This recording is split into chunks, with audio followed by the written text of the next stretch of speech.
Hello 12 CBSE students. So இன்னைக்கு physics chapter 1ல so இந்த டாப்பிக்கோட concept தான் நம்ம வந்து டிஸ்கஸ் பண்ண போகிறோம். எலக்ட்ரிக் டைபோல் இன் அ நான் யூனிஃபார்ம் எலக்ட்ரிக் ஃபீல்டு. ஸோ ஒரு டைபோலை கொண்டு போயிட்டு ஒரு நான் யூனிஃபார்ம் எலக்ட்ரிக் ஃபீல்டுக்குள்ளே நம்ம பிளேஸ் பண்ணும்போது என்னென்னலாம் நடக்க போகுது, இதோட கான்செப்ட்ஸ் எப்படி இருக்க போகுதுன்னு தான் நம்ம டிஸ்கஸ் பண்ண போகிறோம். ஸோ இதுக்கு முந்தின வீடியோவில் நான் வந்து dipole placed in a uniform electric field வந்து நான் போட்டிருக்கேன். யார் யாரெல்லாம் அதை செக் பண்ணலையோ அதை நீங்கள் பார்த்துக்கோங்க, சரிங்களா? இப்போது லெட்டஸ் கன்சிடர் ஒரு டைபோலை ஒரு நான் யூனிஃபார்ம் எலக்ட்ரிக் ஃபீல்டுக்குள்ளே வைக்கிறோம். ஸோ சும்மா நான் வந்து ஒரு நான் யூனிஃபார்ம் எலக்ட்ரிக் ஃபீல்டு நான் இந்த மாதிரி நான் மென்ஷன் பண்ணிக்கிறேன். ஜென்ரலாக நான் யூனிஃபார்ம் எலக்ட்ரிக் ஃபீல்டு அப்படின்னும் போது எல்லா இடத்துலையும் different magnitude of electric field இருந்ததுன்னா that is non uniform electric field, சரிங்களா? ஸோ இப்படி இருக்க போகுதுன்னு வச்சுக்கலாம். நான் இந்த இடத்துல ஒரு டைபோலை கொண்டு போய் நான் அப்படி பிளேஸ் பண்ணுறேன். ஸோ இது minus Q and this is going to be your plus Q அப்படின்னு வச்சுக்கோங்களேன். இப்போ இந்த இடத்துல இருக்கிற ஃபோர்ஸும் இங்கே ஆக்ட் ஆகக்கூடிய ஃபோர்ஸும் சேமாக இருக்குமா அப்படின்னா இல்லை.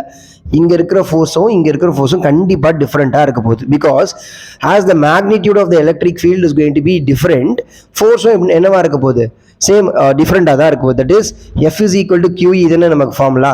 ஸோ எலக்ட்ரிக் ஃபீல்டு சேஞ்ச் ஆக ஃபோர்ஸும் என்ன ஆகிட்டே இருக்க போகுது, சேஞ்சாக இருக்க போகுது. ஸோ இங்கே நல்லா புரிஞ்சுக்கோங்க, ஃபோர்ஸ் அண்ட் டார்க் ரெண்டுமே டிஃப்ரெண்ட்டாக இருக்க போகுது, which is going to depend on the location where the electric dipole is placed.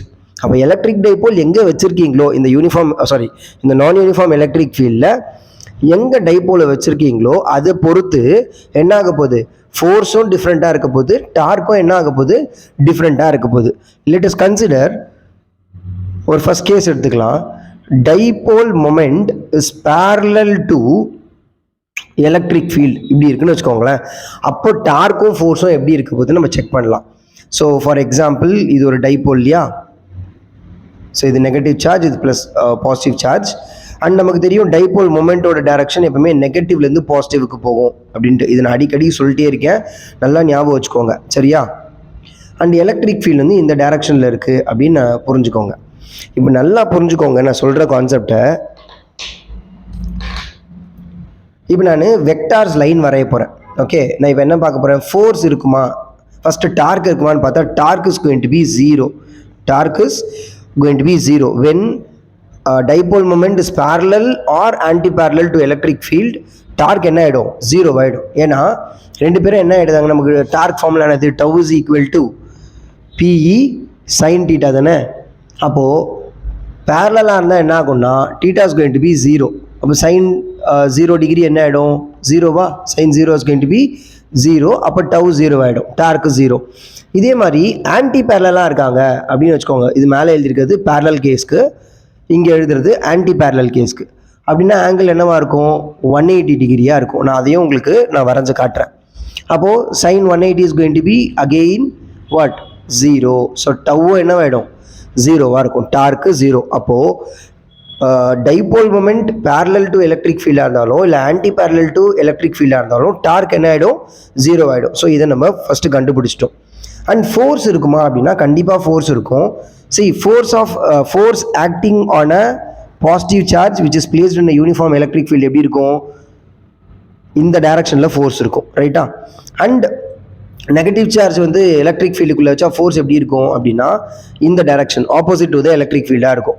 நீங்கள் இங்கே நோட்டீஸ் பண்ணலாம், நான் இங்கே லைனை வந்து பெருசாகவும் இந்த வெக்டாரை பெருசாகவும் இந்த வெக்டாரை சின்னதாகவும் வரைஞ்சிருக்கேன். ஏன் அப்படின்னா இப்போ direction of the electric field இந்த டைரக்ஷன் இப்படி இருக்கு இல்லையா, ரைட் டுவர்ட்ஸ் ரைட் இருக்கு இல்லையா, அங்கே you can expect high magnitude of electric field இருக்கும், சரியா? High magnitude of electric field. எங்கே high magnitude of electric field இருக்கும், எலக்ட்ரிக் ஃபீல்டு எந்த டைரக்ஷனில் போகிறாங்களோ அங்கே அதிகமான எலக்ட்ரிக் ஃபீல்டு இருக்கும், அண்ட் இங்கே கம்மியான எலக்ட்ரிக் ஃபீல்டு இருக்கும். இதை புரிஞ்சுக்கோங்க ஃபஸ்ட்டு, சரியா? எங்கே எலக்ட்ரிக் ஃபீல்டோட எது எலக்ட்ரிக் ஃபீல்டோட டைரக்ஷனோ அங்கே என்ன இருக்கும், அதிகமான electric field. The magnitude of the electric field is going to be strong or high. And இங்கே அதுக்கு ஆப்போசிட் சைடில் you can expect only low magnitude of electric field. புரியுதா? அப்போது F is equal to Q இதுன்னா இங்கே electric field கம்மியாக இருக்கிறதுனால இங்கே ஆக்ட் ஆகக்கூடிய ஃபோர்ஸ் கம்மியாகவும் இங்கே ஆக்ட் ஆகக்கூடிய ஃபோர்ஸ் அதிகமாகவும் இருக்கும். அப்போது இந்த கேஸில் dipole moment is parallel to electric ஃபீல்டுன்னு சொல்கிறோம். இந்த கேஸில் நெட் ஃபோர்ஸ் எந்த டைரக்ஷனில் இருக்கும்? நெட் ஃபோர்ஸ் எந்த டைரக்ஷனில் இருக்கும்? யாரோட மேக்னிடியூட் அதிகமாக இருக்காங்களோ அந்த சைடில் தானே இருக்கும். அப்போது it is going to be positive X axis along the direction of the electric field. இது புரியுதா பாருங்கள் உங்களுக்கு? சரியா? கொஞ்சம் நம்ம பேசுகிறத கொஞ்சம் நிறுத்தி நிதானமாக கேட்டு புரிஞ்சுக்கோங்க. Okay, next. இப்போது suppose dipole moment is anti parallel, sorry, anti parallel to electric field அப்படி எடுத்துக்கிறோம் அப்படின்னா இதுக்கு டயக்ராம் எப்படி வரையலாம்? ஸோ இது ஒரு டைபோல், எலக்ட்ரிக் ஃபீல்டோட டைரக்ஷன் இப்படி இருக்குன்னு வச்சுக்கோங்க. அப்போ நெகட்டிவ் சார்ஜ் இங்கே போட்டுக்கிட்டு பாசிட்டிவ் சார்ஜ் இங்கே போட்டால் டைபோல் மொமெண்ட்டோட டைரக்ஷன் எப்படி இருக்குமா? ஓகேவா? இது டைபோல் மொமெண்ட்டோட டைரக்ஷன். அப்போது ரெண்டு பேரும் எப்படி இருக்காங்க? ஆன்டி பேரலாக இருக்காங்க. ஸோ 180 இருக்காங்க. ஸோ 180 இருந்தால் it is going to be sine 180 is going to be 0. அப்போ டார்க்கு என்ன ஆகிடும்? டவ் என்ன ஆகிடும்? 0 ஆகிடும். பட் ஃபோர்ஸ் எப்படி இருக்கும் அப்படின்னா எங்கே இப்போ அதிகமான வெக்டார் கிடைக்கும்?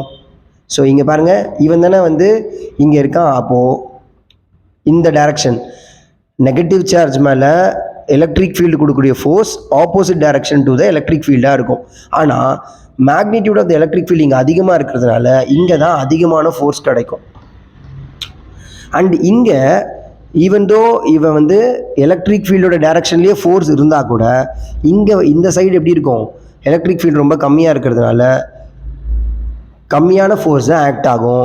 ஸோ நெட் ஃபோர்ஸ் எங்கே இருக்கும் இந்த கேஸில் அப்படின்னா நெட் ஃபோர்ஸ் எங்கே இருக்கும்? யார் அதிகமான மேக்னிடியூடோ அந்த டைரக்ஷன் தானே. So it is going to be negative X axis. புரியுதா? ஓகேவா? அண்ட் இஃப் சப்போஸ் நீங்கள் வந்து டைபோல் இப்படி இருக்குது, சாரி, எலக்ட்ரிக் ஃபீல்டு இப்படி இருக்குது, டைபோலை இப்படி வைக்கிறீங்க அப்படின்னா ஸோ 90 டிகிரியில் வைக்கிறீங்க. So sine 90 is going to be 1 maximum torque இருக்கும் அண்ட் ஃபோர்ஸும் ஆக்ட் ஆகும். சரியா? ஸோ இங்கே நீங்கள் ஃபோர்ஸும் எக்ஸ்பெக்ட் பண்ணலாம் ஆஸ் வெல் அஸ் டார்க்கும் எக்ஸ்பெக்ட் பண்ணலாம். ஸோ இந்த கண்டிஷன்ஸில் இது ரெண்டும் நல்லா புரிஞ்சுக்கோங்க. When dipole moment is parallel to electric field and dipole moment is anti parallel to electric field, தான் என்னென்ன கண்டிஷன் வரும்ன்றதை நல்லா கிளியராக புரிஞ்சுக்கோங்க. தேங்க்யூ.